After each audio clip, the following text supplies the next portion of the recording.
Biggest questions to most people I meet now is, what is your most repeated thought? And most people don't know the answer because they're not aware, in your words. And a lot of people who do know will say it's something like, I'm not good enough. I don't like the way I look. I am ugly. I'm whatever else it may be for them, right? And so we're either aware and it's negative, or we're unaware because it's so subconscious.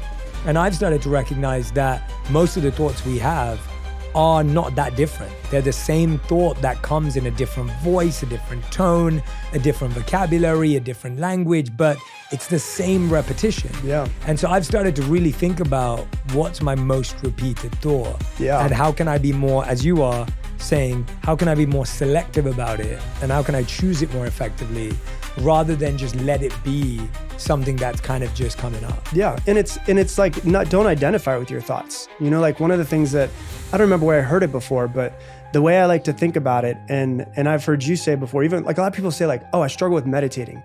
And I've heard you say before where it's not about mastering your thoughts. It's not about making your thoughts go away. It's just becoming aware of your thoughts a little bit more. Because when we close our eyes, you know, about 60% of our brain is visual, for visual things to see. So when we close our eyes, it kind of turns off a lot of parts.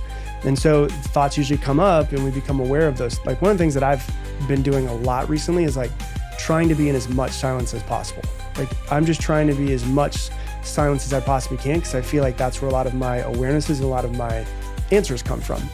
And so when you sit there, and the analogy that I love when you start thinking of your thoughts is it's like sitting on the edge of a mountain, and down below there's just a road going that you're looking at.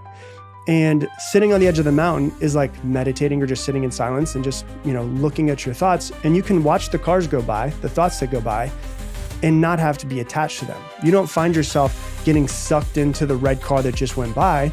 You just watch the cars go by. And that's the way that I try to see my thoughts, which is, okay, I'm gonna watch them go by. I'm not gonna connect to them, but I can look at them and be like, is this thought, which, you know, about 90% of our thoughts are the same as yesterday, is this thought helping me in trying to get to where I wanna be in life? Or is this thought holding me back from trying to get to where I wanna be in life? And if it's helping me, then I want to strengthen it. If it's not helping me, well then, hey, as that guy on the podcast said, I can't control my first thought, but I control my second. So what would I prefer my second thought to be? Yeah, I think you just hit the nail on the head. Like that's what it is for me. It's whether you've understood that you're not your thoughts or not, that can be quite hard for people because I think we're so close to them.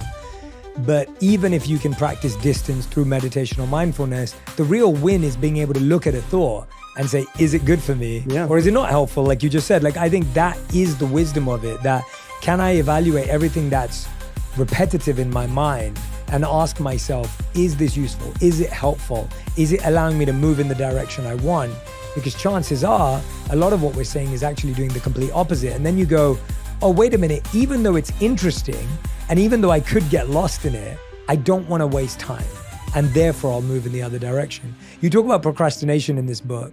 And that again, going back to your earlier title, is a block against the psychology of action. Yeah. And we all have a friend, or maybe we are that friend that constantly puts things off. We postpone, we procrastinate, we say, I'll do it another year. I want to launch a podcast. Someone's been saying that for 2 years.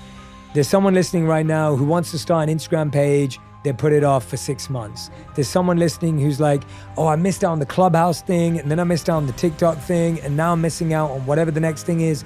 And we procrastinate